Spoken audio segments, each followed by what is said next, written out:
Thank you kindly. So the way this is going to work, our panelists will share one microphone. Sorry, they're taking pictures. You all will share this microphone. It is off. It needs to stay off till I leave the stage, otherwise all our ears bleed. So I will walk around and we will probably do 2, 1 on each side. If you have questions, we are going to ask that you wait for the microphone. I know some of you have teacher voices. They project well, but we are broadcasting this to the people in Reno, so they need the microphone so they can hear you, because we don't project 560 miles worth of well. So we're going to take questions. They will answer. You can ask a question for the group as a whole, and you all can answer it in any order you want. You can ask questions of specific people if you would like.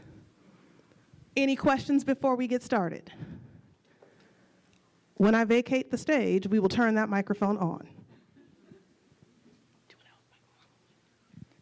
I'm going to put you on that side. Oh. So we're going to do 2 microphones on both sides. Would anyone like to start us off? Pressing question you've had. Oh, I see a hand. I see a hand. Okay. Hi, I have a question for Ms. Ward, Ms. Ward Hudson, or for anyone. Our discussion was a lot about staying in your community and teaching where you live.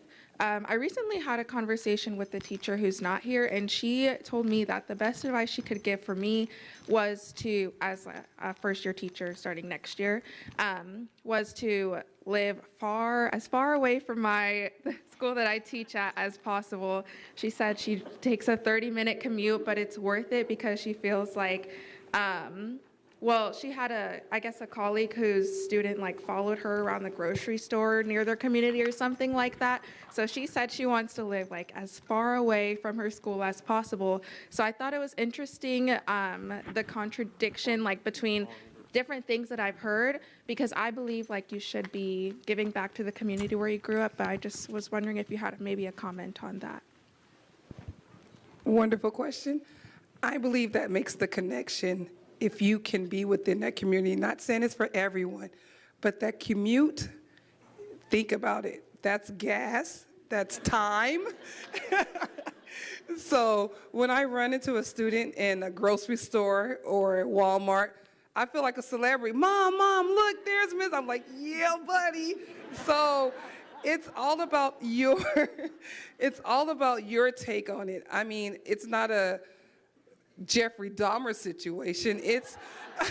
Come on, guys, we're educating children, and take that time to educate that child. Hey, that wasn't safe. I didn't feel safe with you doing that. Take that time to educate that student if that was not the appropriate thing to do. But my dad still lives 3 minutes from Booker. I live 9 minutes from Booker. Yeah, it makes a difference. That commute. I had the opportunity, the privilege really, to do my student teaching at my elementary school. And you set roots there. We talked about it Dr. Milner in his book talked about building relationships. In my presentation, we talked about building relationships. You've already set in that school, in the school that you are close by, those roots, right? You already have the sense of community there. And so that enhances the sense of community, the building of relationships that we highly encourage you to have. So I would encourage you to consider teaching in a school close to where you live. And sorry. I want to add to that, because actually I do the opposite. I grew up out here in Vegas, but I moved to the mountain recently.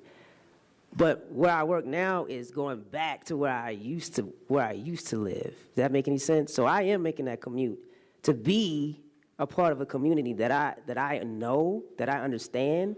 So I feel like if you are going to take that commute to travel into a community, choose a community that you can connect with, so that you can still have those connections that you want to make within your classroom.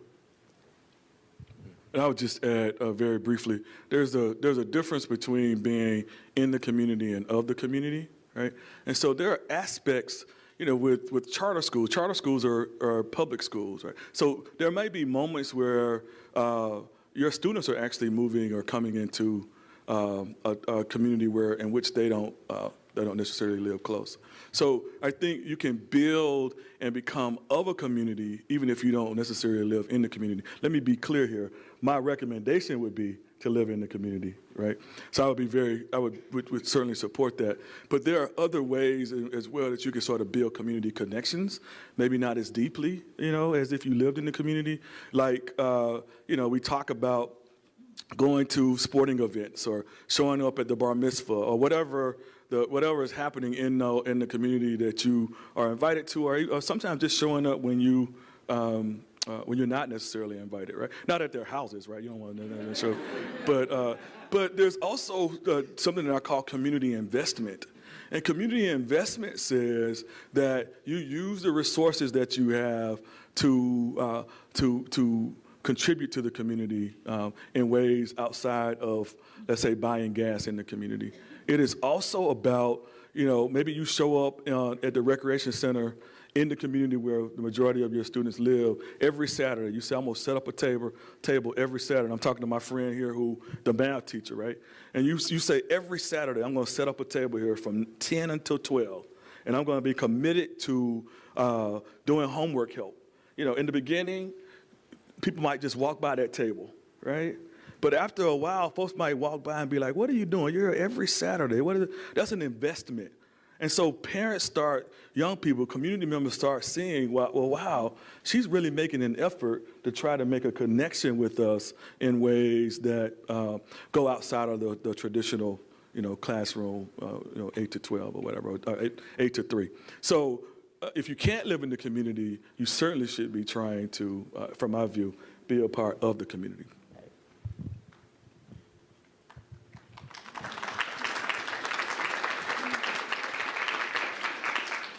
My question's a little bit for Dr. Milner, but really also for the whole panel.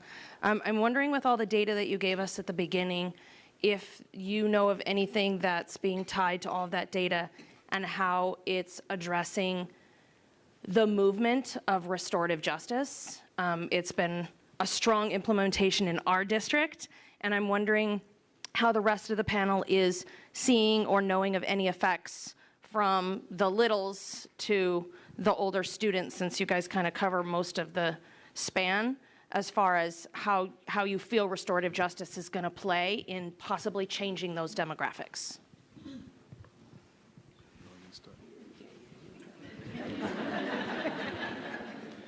I feel like I've done so much talking here. So the first thing I would say is that each of you is a data collector, right?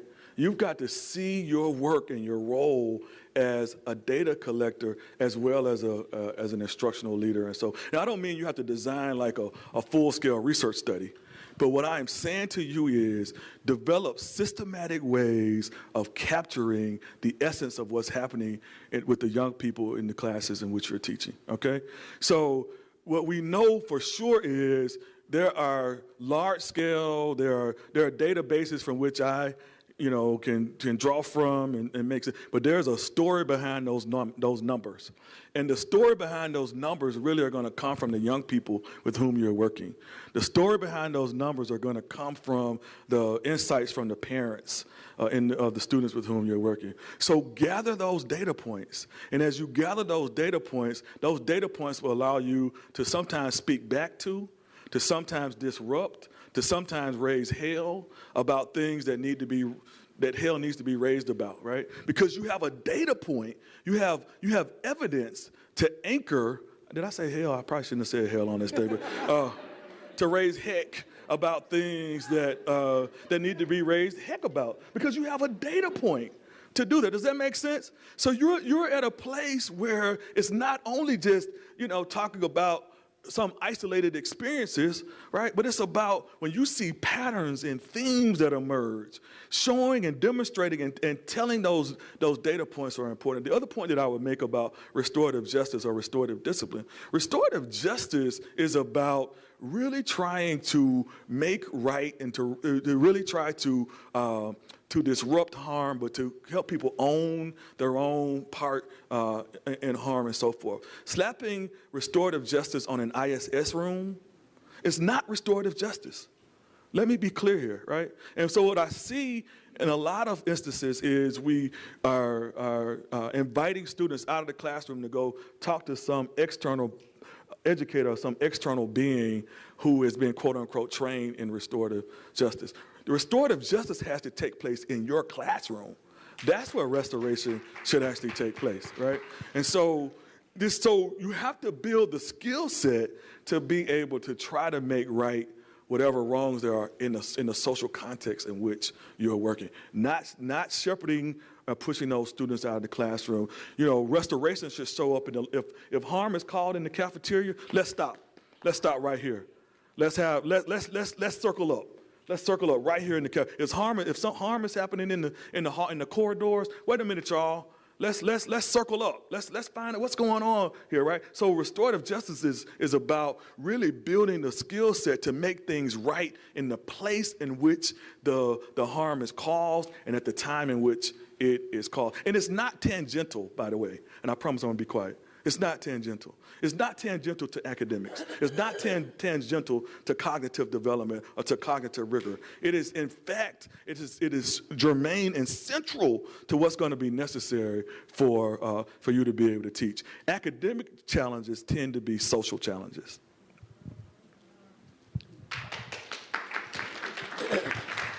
Yeah, I want to follow up on what Dr. Wilner was saying, because as he's saying, we are the greatest representations of what we want to see in our classrooms. Now, even though I teach pre-K, I do work with an aide, right, who has the ability to make that judgment call to take a 3-year-old, 4-year-old little boy or girl to the principal's office because of interaction that she did not, that did not play out well for her. Right? But I also work in a community where I know my principal, even though I wasn't the one to, because I'm not the one inside of my classroom that wants to cause confrontation in front of the kids.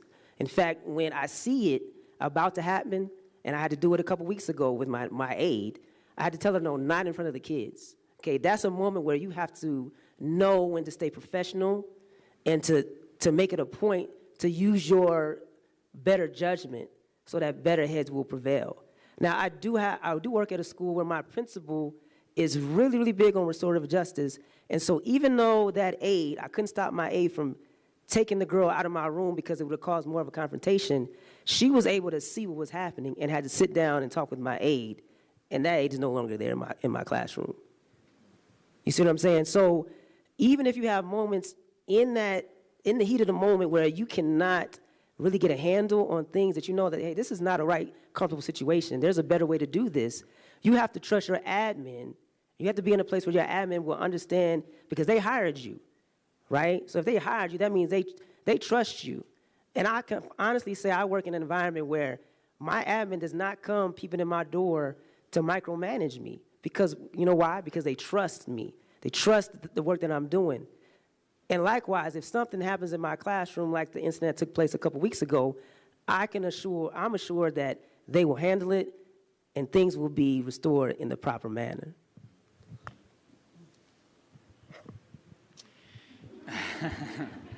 That's a great question. So a good portion of my day is with behavior. I'm a school administrator, so I do spend a good portion of my day dealing with school behavior. And I mentioned this in my breakout session, that most of the behavior issues come from teachers that usually have a limited, not a very good relationship with students. That's my experience. I already know who most of those students might be based on the relationship that some teachers have with their students. So again, we emphasize this, we conveyed to you, and throughout the day is the importance of developing relationship with your students. I think that is key. And again, it's going to make a huge impact, an appreciable impact on student achievement if you're able to develop those relationships. And it is going to affect the way you instruct and the way you develop relationships and help your students.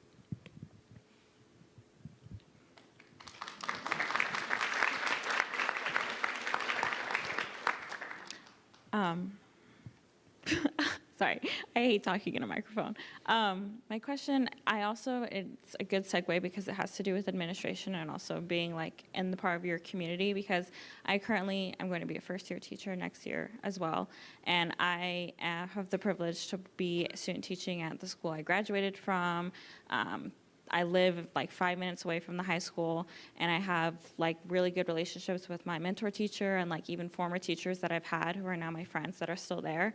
But the administration has changed, and the teachers complain about the micromanagement and how it is kind of forcing good teachers who have been in the classroom for years to leave the profession entirely. So my question is, does it really matter? Does the administration trump the students or the community that you're in when you're at a specific high school?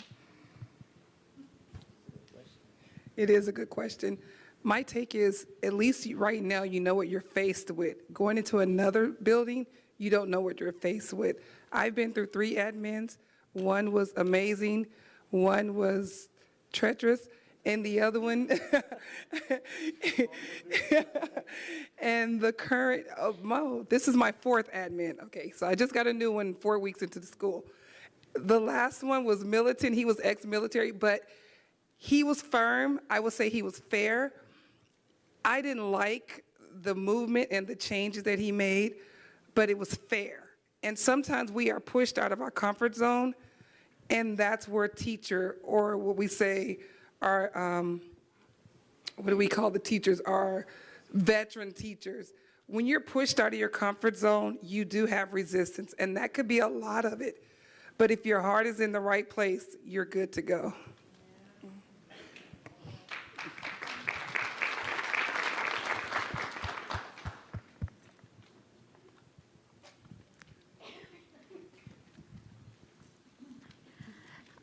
So I guess my question for, whoever wants to answer it, I've heard through all of your guys' different presentations that a key theme is like engagement with students and then communication and partnership with parents and guardians. So I want to ask, for those who may not speak Spanish and that teach here in Las Vegas, like we have a really big Latin community, right? How have you guys navigated, or any of you guys navigated with communicating and having a partnership with parents when there's like a severe language barrier there?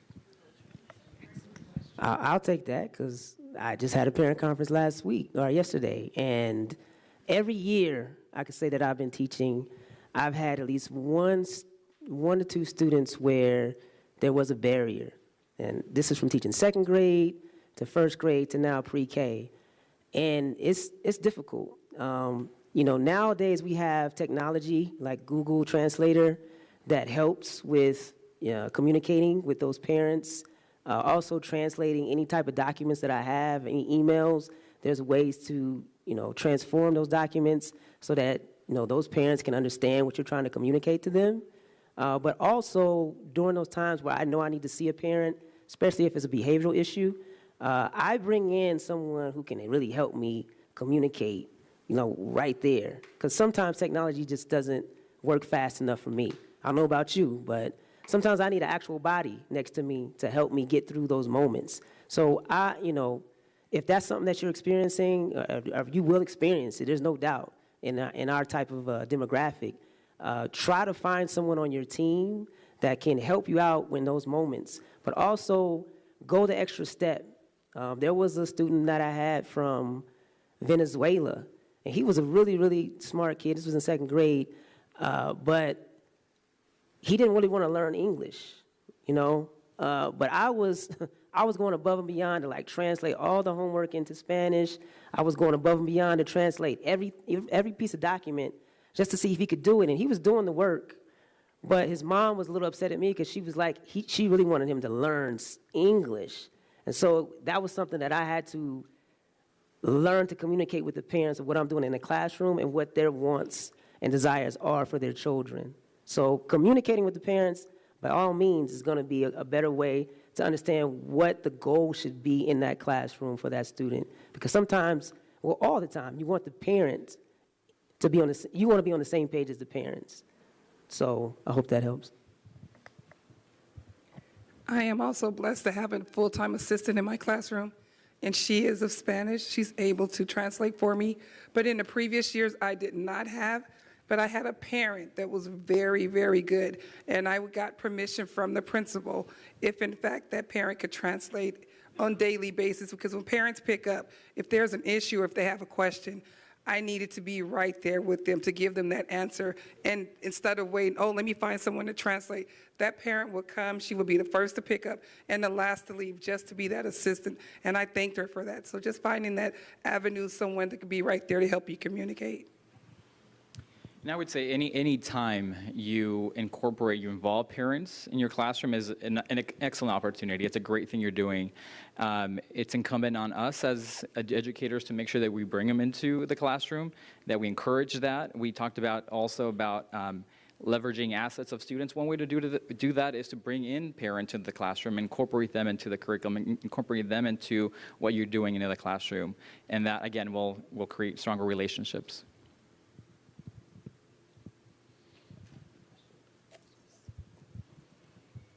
I just have just a few quick comments. First comment is really around this notion that language is so important, and language is deeply connected to our identity space, right? And so, to the degree possible, in addition to having supports in the classroom and families and parents involved, really trying as educators to build the language skill yourself as well. Yeah, I think it's really important. And if we could, in teacher education programs, I think we should do a much better job of providing language support, to be able to help teachers build that skill set as well. I think, just like I think we should be bolstering and building ethnic study programs so that people can learn about the sort of roots of identity spaces as well. The second point I would make is really around bilingual and dual language immersion programs. What we know from research is that, and I really appreciate the point you were making here around teaching and translating in both languages, what we are in multiple languages. What we should be doing, according to the research, is we should in fact be teaching. Now, how we actualize this is, of course, challenging, but what the research would suggest is that we should be teaching in multiple languages, because we really want to get at cognitive rigor. And if a student understands or is able to work through a complex task or a complex issue in their first language, then that's what the research would suggest, that is the first place that it should start, and then we should be building a scaffold in whatever the second or the third language happens to be.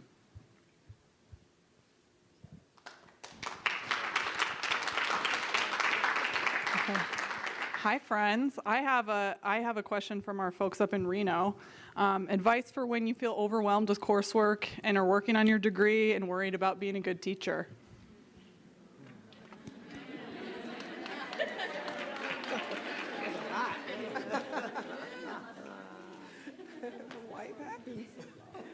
Keep pushing forward.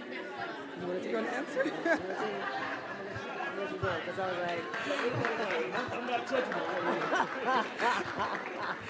I think I kind of touched on that subject in my topic. Life is going to happen. Regardless, life is going to happen. You have to keep pushing forward and know that the end is near. It's going to be such a great reward. You're going to have failures. You're going to wake up in the middle of the night trying to figure out, how can I reach Johnny? And I have this paper due. One of them have to. You can do both. You can conquer. You are Superman or Superwoman. Put that cape on and keep on flying. To add to that, I'm in a PhD program here at UNLV.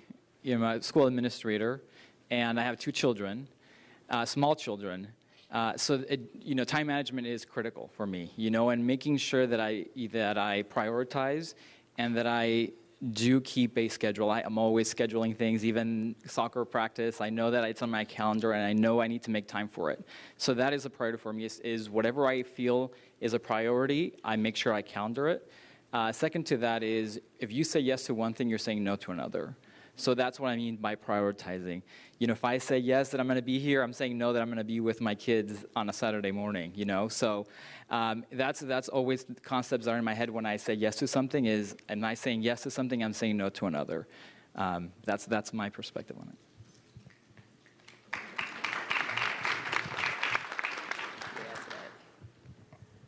Yeah, in my talk, I actually talk about the safety net of building that community of like-minded individuals to help you support when you think you just can't go on. Like you were saying, like sometimes you're going to feel like you can't go on. And sometimes you just need to hear that TED Talk from somebody that you know that's going through the same thing that you're going through to pick you up. Okay, that's your community to build you up, to pick you up. And I really encourage you to really find that. I have teacher friends that I still talk to this day.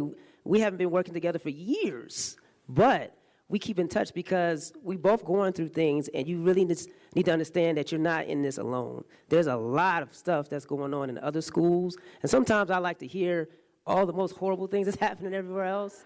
Feel good about your school. Yes, I be like, you know what? It's not that bad. It is not that bad. So let me just go ahead and pull my bootstraps up and keep pushing.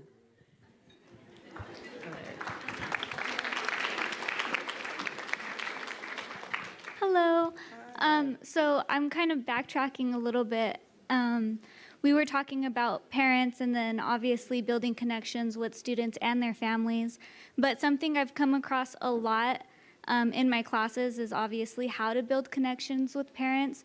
But what happens if the parents are absent because they're just absent, or if they're working many jobs and they can't be present? How can we help build that relationship with the family still and include the students as well?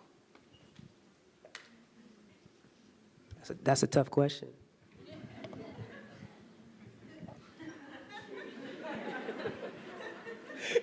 He really sat there and thought, like, wait a minute, let me pass the mic. Right. So Class Dojo is one. It's a free app. It allows you to email or text back and forth with parents.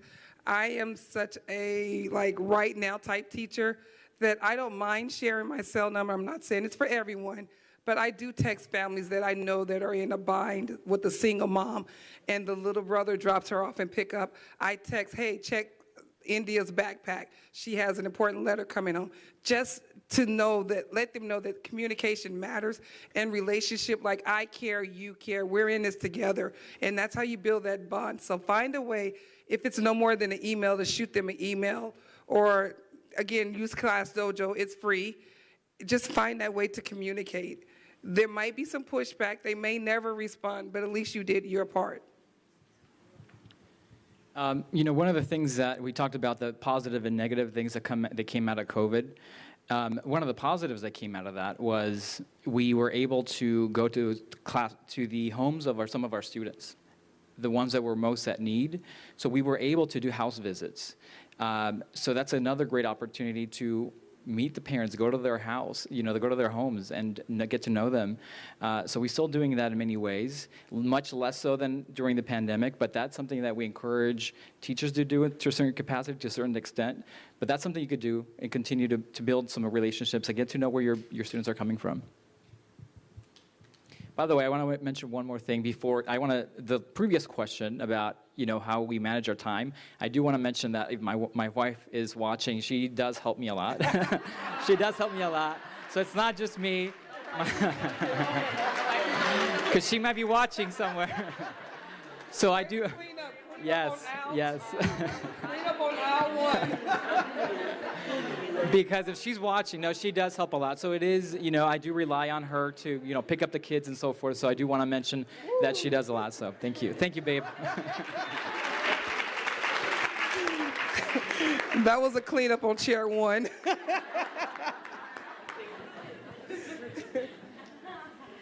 So my question is, wanting to go into teaching high school, especially in social studies.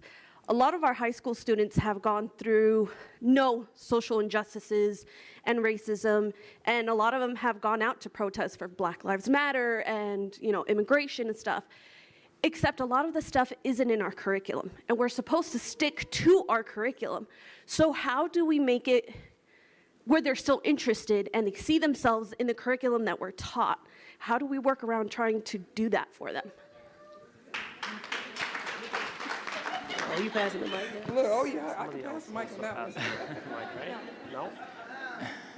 You know, that's another, you know, those have been great questions. You can supplement. You know that you have to teach effective Tier 1 instruction with effective curriculum. So that's given, right?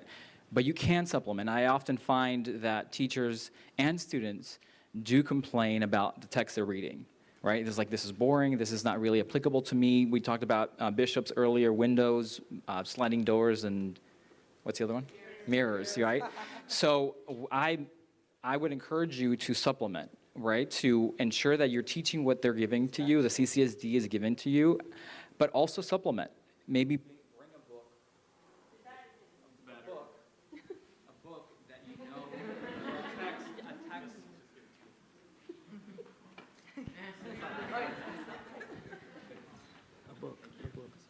And I would say supplement.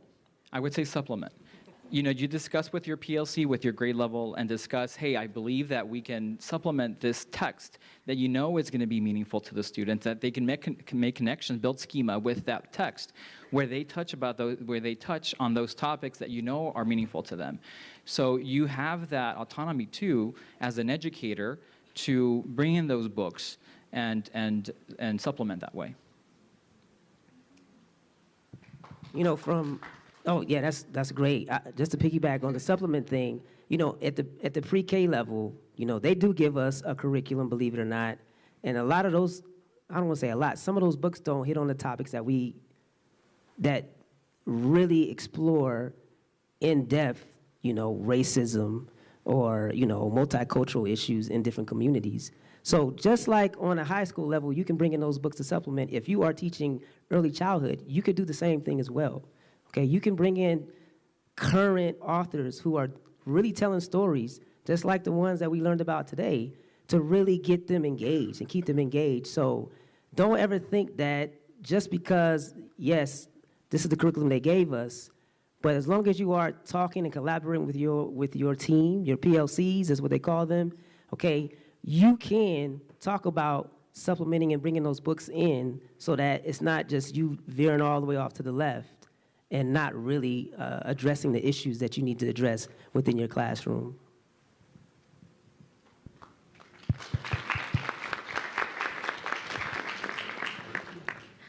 Hi, so I'm wondering if you guys can give us any tips or advice for advocating for things for things such as the things that you're teaching. As I've experienced, I have a hard time with having admin and stuff like that, for advocating for like my students not being sent home, being able to connect with my students in my classroom instead of taking them out and stuff like that. How can we advocate, especially because with groups of students, say special ed or STAR and stuff like that, that are largely misunderstood? How can we advocate for the things that you guys are talking about here in our schools?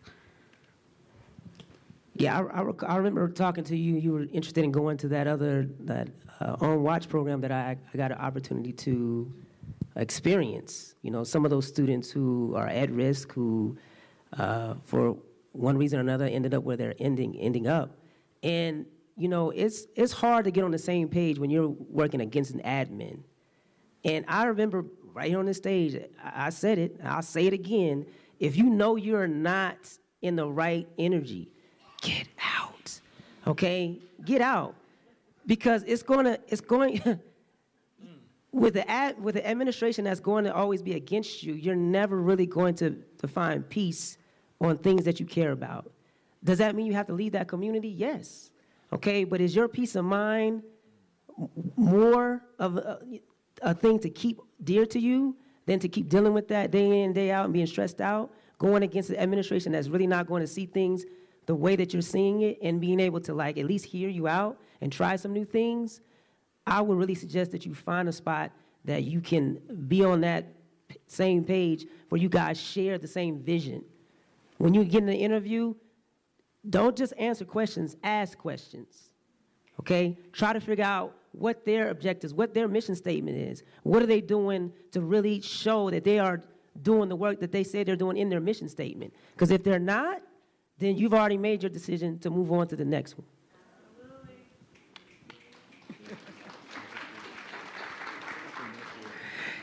And as far as the students and being able to keep that child on campus, you can volunteer, not saying that you want to, but be that mentor teacher, be that breakout room for that child that just needs a break from Miss Hamilton, because Miss Hamilton didn't like him when he walked in because last year he gave Miss Julie the blues.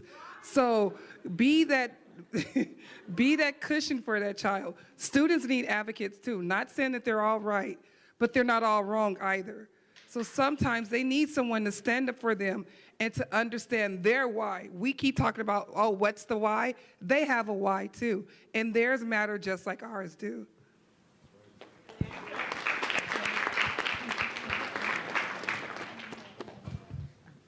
Hello.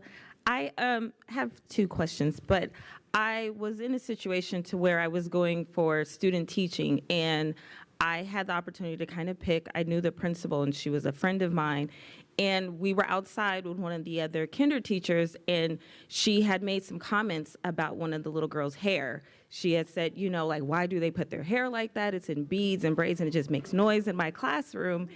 And I felt like I was the student teacher, and I didn't, and usually I'm more outspoken, but I just didn't want to make that, like, to say anything. So I just told the little girl, like, oh, your hair's so pretty, like, I love it, and to leave her with that. And I ended up telling them I don't want to work, you know, I don't want to be student teaching at the school, but I felt like, did I leave that little girl without a mentor or an advocate?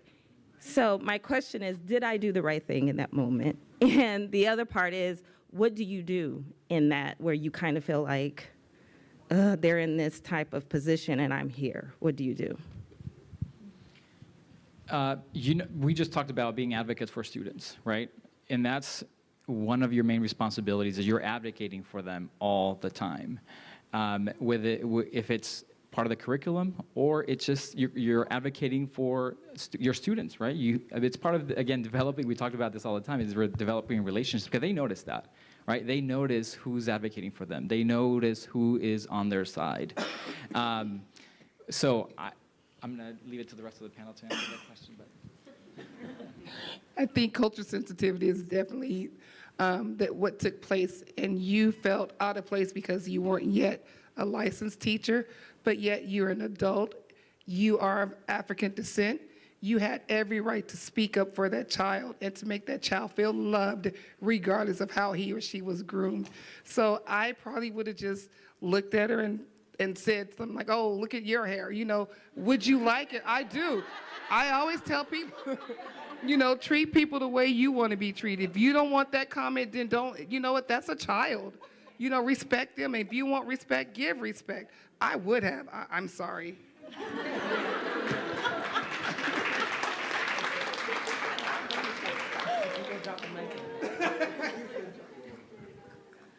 I mean, how can you follow that, right? It can't be followed.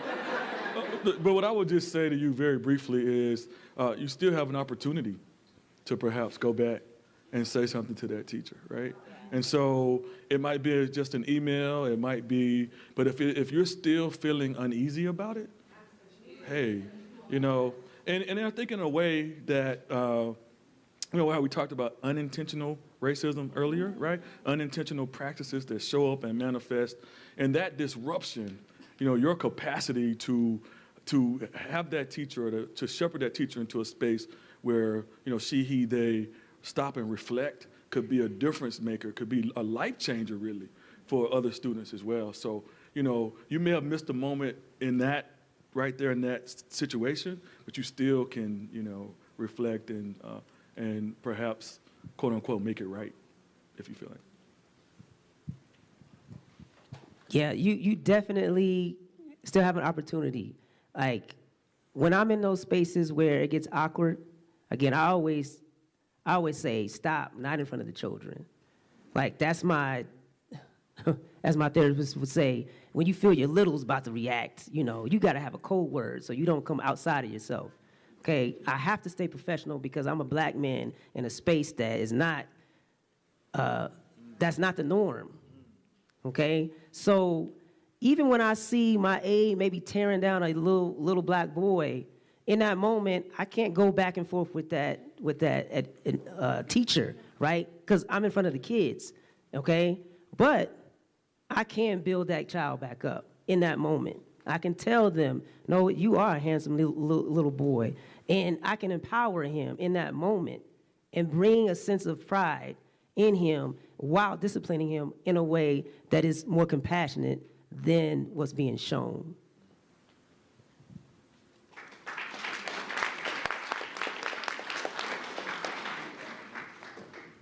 Hello. Hey.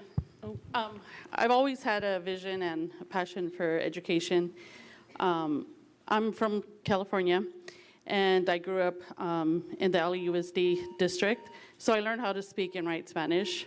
I am bilingual, and my parents spoke Spanish, but I also worked for LUSD, and I saw that the Hispanic community, or the Hispanic population and the African American population, their parents were always working, so that kind of work was more important than taking care of their student and having them be, you know, having them see that education is important to them. And I also see that here, and now that I see that the numbers and the data that's showing that the Hispanic and the African American community or students are being targeted as the discipline, you know, targeted as being punished and all of that. So what is the school district, you know, and us being number 49 in the school district, what is the school district going to give us as far as professional development to help those families like understand that it is important for them and having that kind of transpire over to the students? Because that's my vision. I want to be an administrator and be able to get that word out so we could be able to help all of those students. And so they could see that it is important to be educated, not to be, you know, punished. You know, make that a, you know, an important part of your life. How do we get that across to our parents?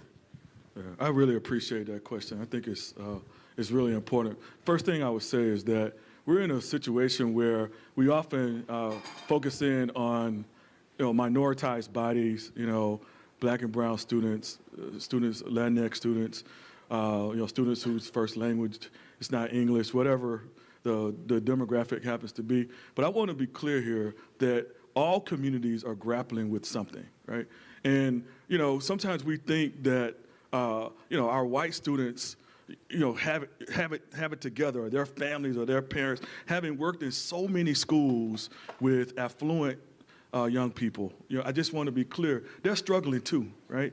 And, you know, sometimes they might be having mental health challenges. They might be being abused. They might be, right? And so when we talk about families and family structures, right, I want to be clear that when you look at the data, what the data show is that the families who spend the most on educational resources to supplement and to complement, you know, ABC Mouse, and who you think are buying those?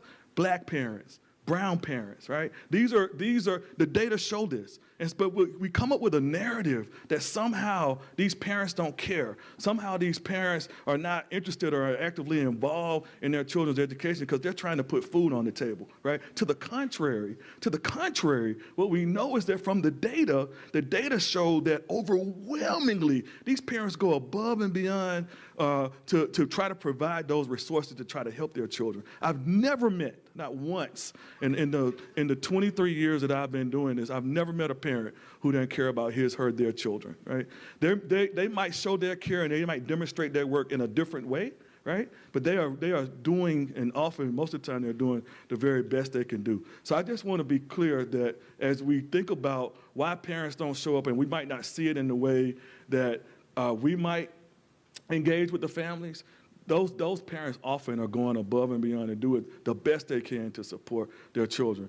You know, when you know, Martin Luther King was was being raised, or when Mahatma Gandhi, or when Kobe Bryant or whomever was in a classroom, people didn't know they were going to grow up to be Kobe Bryant. They didn't know they were going to grow up to be MLK, the great orator, or they didn't know we're going to end up with Coretta or with Ida B. Wells, right? We have to teach every young person with whom we're working like they're going to be Coretta, like they're going to be Ida, right? So you have to see the capacity. When you're working with most of good grief, yeah. So when we're working, when you're thinking about these young people who are sitting in front of us, our job is to see every one of those babies like they have the capacity to change this world. They have the capacity to find a cure for AIDS. They have the capacity to move us into a place where we have global insights, right? So that's how we have to teach every one of our babies, in this work. So.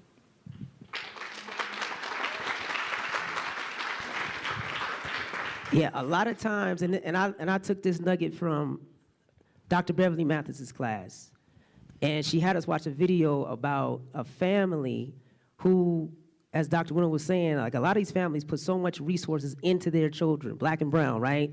And there's no such thing as a parent who doesn't care about their child. That just doesn't make any sense. Every parent cares about their child.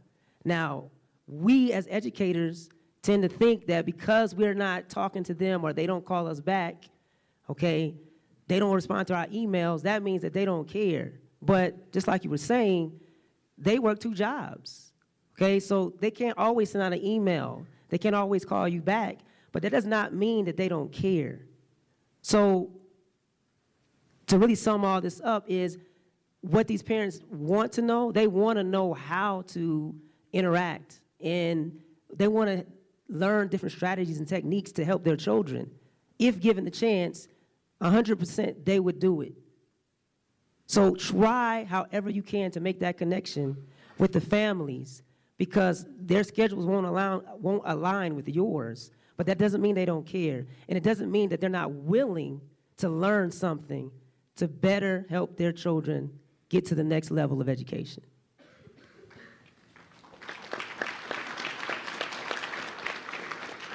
Hello. So I work at a school that has really big behavior problems. And so my question is for Mr. Hernandez, but I guess all of you, because you're an administrator. So what is your suggestion, or how do you handle behaviors at school? Because I feel that at my school, the administrators really enable the students' bad behavior. And I feel like they don't really discipline, and they're too worried about being friends with the students. The kids really run the school, and I can hear and tell that teachers are really not happy because it's really out of control. So where do you draw the line with building relationships or advocating for students versus actually disciplining as an administrator? And what do you suggest for teachers and support staff? Excellent. First, I want to say that I'm here in the capacity of a PhD student. So I just want to put out there that I'm a PhD student here at UNLV. I don't represent CC at this panel, so I don't want to speak for CCSD. And but that's a great question, and it's going to take several minutes to respond here. But it's a fine line. We again, I'm going to go back to building relationships, because I mentioned earlier that the best impact you can have on students is building relationships. At the same time, you want to make sure that you have classroom management, because you won't be able to teach anything. You won't be able to teach the curriculum, the standards, if there's misbehavior or the students are not following your directions, right? If they're not following the classroom rules, the school rules. So I would say it's a fine balance between the things that I just mentioned. But it's something that needs to be a school-wide system, right, as well. It can't be just a classroom system. It has to be established school-wide, because sometimes you can have great classroom management, right? You can set the rules and procedures in your classroom, but when they go to another classroom, it might not happen. Or when they go to your classroom, you see those behaviors issues. So it's a systems that need to be in place in that school in order to be effective. And it's also, the contribution could be another thing you can include in that is culture, school culture, right? How students feel in how welcome they feel in that school. So there's many inputs to answer that question. But for you as new first-year teachers, I would say classroom management is critical. Classroom management and develop relationship with your students.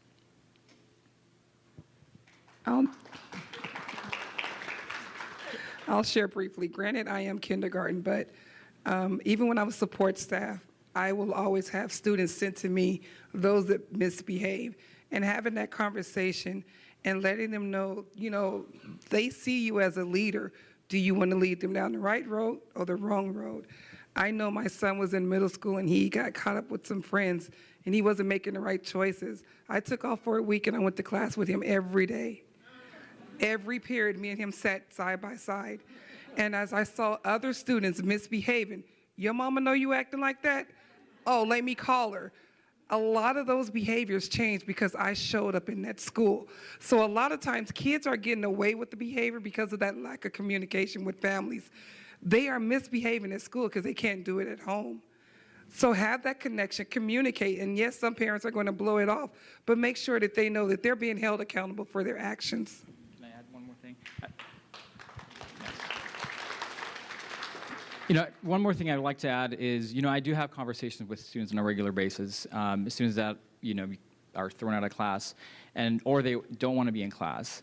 And usually, conversations with them is, why don't you want to be in class? And the typical response is either one, it's too hard or boring, right?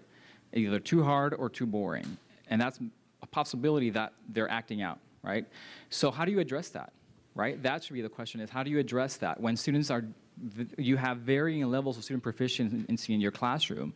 How do you address the students that are having difficulties and have some deficits? How do you address those students? What I would see, my suggestion to you is making sure that you have engaging classroom, that the curriculum, again, ties to their background, and that you support them, that you differentiate your instruction to support those needs that need it the most.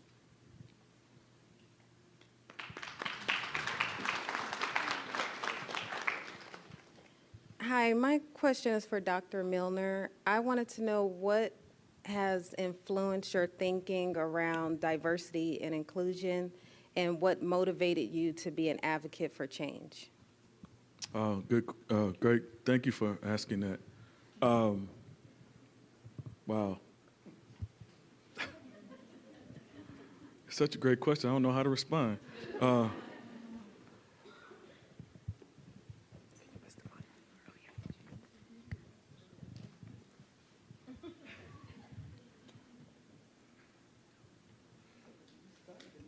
So when I think, I know, right? Yeah, I'm just trying to think of how do I enter the conversation? How do I enter that? I think for me, I really when I think about the number of family members whose rent I pay, the number of family members who are incarcerated, for marijuana or for something like that. When I think about the number of family members who haven't, whose needs are not, met, who aren't meeting their full capacity, it places me in a situation where I understand that my work and my life has to be a witness to what is possible. One of the things that I try to live by and through is this notion of humility, right? So I sit here now with a doctorate and, sit here with these brilliant minds here, but I realize that I'm really just a vessel to try to do the very best work I can do, right? And so I'm not arrogant, I'm not boastful, I'm not prideful. I really am in a situation where I realize that my success, my humanity is deeply tied to the humanity of other folks, right? And so understanding that, right, that, my situation might be quote unquote better than someone else's situation at this particular moment, but my children and my children's children and my neighbors, right, are all living in a world that is quite often tied to individualism, quite often tied to competition, quite often tied to things that, at the end of the day, material possessions and so forth, that won't necessarily lead to fulfillment, right? And so I'm really trying to live my life in a way that I understand my work. And the people who don't find joy, the people who struggle the most, the people who are who find a way to undermine, tear down, and hurt other people, typically are folks who don't know what their work is, right? There's a difference between my understanding my work and my understanding my job, right? Your job might allow you might be able to do some of your work at your job, but there are aspects of your job that might not bring you the level of responsiveness to the work, right? So being very clear about what your work is, I think, will allow you to be able to to live and to have that sort of fulfilling peace. So I see my work or the reason I'm tied to issues of equity and justice and multicultural education is because I know that's my work. Okay, so go ahead, clap.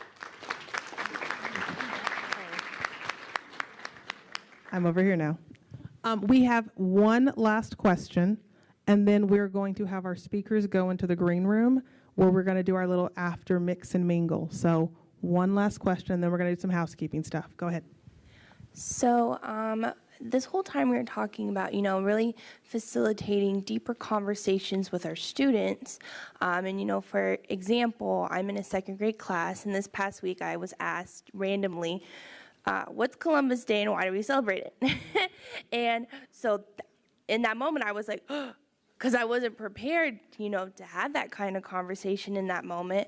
So how would you say you would go about, with our younger students, being able to have those conversations and answer those questions they may have and be able to keep the honesty and truth in it, but still keep it more age appropriate in your answer?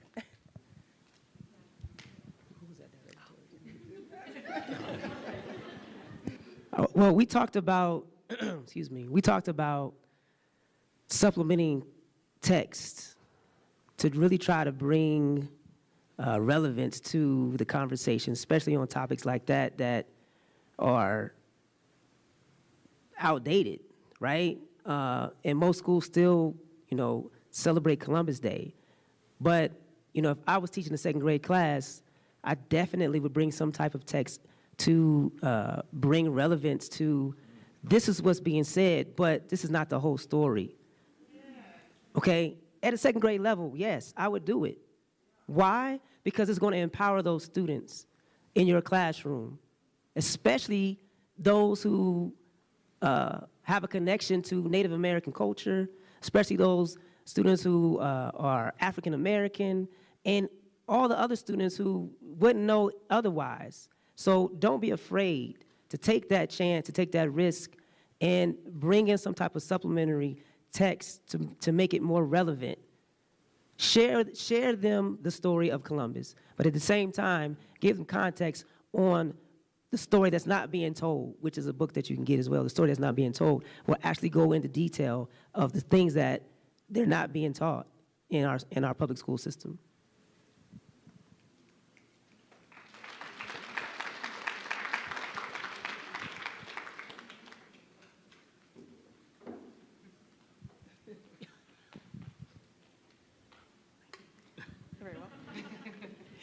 So thank you all. One more round of applause for our fabulous panelists.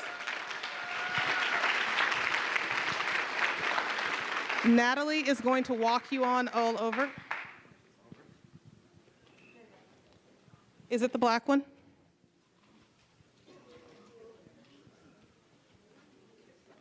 All right. Our presenters are going to go to the green room. You all will be invited to go to the green room in just a moment.